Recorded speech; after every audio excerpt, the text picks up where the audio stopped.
Because we have Women, Peace and Security, where we are trying to ensure that peacemakers, governments understand the importance of women in making peace sustainable, in ensuring that peace holds. We would like them to be considered as leaders in their own right, not just as victims, as people who have specific challenges arising out of a conflict situation.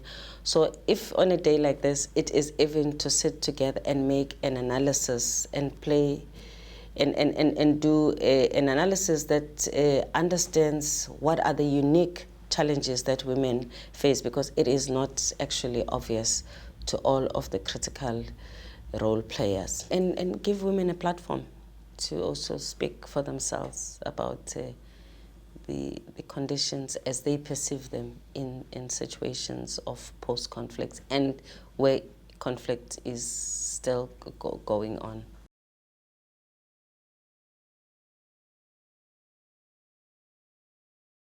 Definitely, because this fight cannot be won by one entity.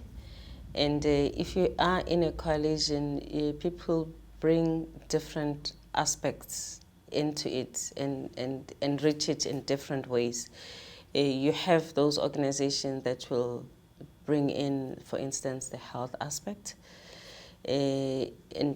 In situations of abuse, be it domestic or otherwise, there's a lot of psychological trauma for the women and the children. And I think I would like to bring the children a lot here, because these are the silent victims of conflict. There's education, which suffers a lot in times of conflict.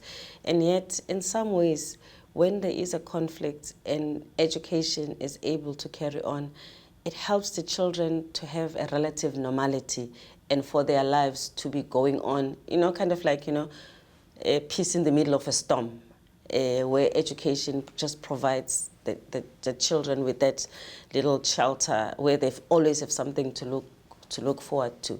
So even if people got together with their different expertise so that they can protect these bits and pieces of normality, of healing, of supports that women will always need, which is not provided by one entity, the coalition makes a lot of sense.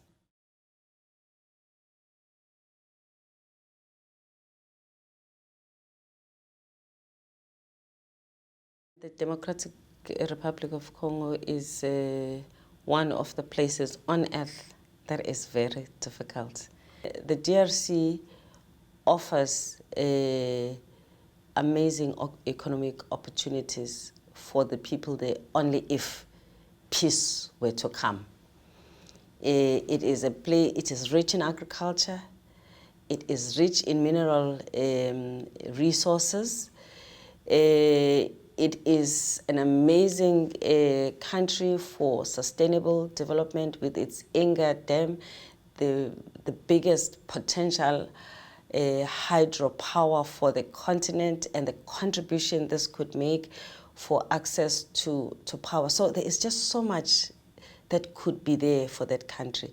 So when people come together in this kind of fashion to dream and to think about peace, especially with young people, I would hope that we can instill in young people a vision of a democratic republic of the Congo that works, where these resources that the country has got can be shared and enjoyed by its people, where we can strengthen education, where we can provide health resources, but also where we could actually pay attention to the pain that these many women who have been brutally abused live with. This is a lifetime process, I think, that we have, an obligation that we have towards the women of the Congo. And we want to make sure that the younger people in the Congo grow up to be a generation that could look forward to a much brighter future than has been experienced in these last couple of years. So yes, I would say that by all means, let us have this collaborative approach. Let us look at the specificity of the situation in that country, and let us solve the problem and take advantage of the potential that the country offers.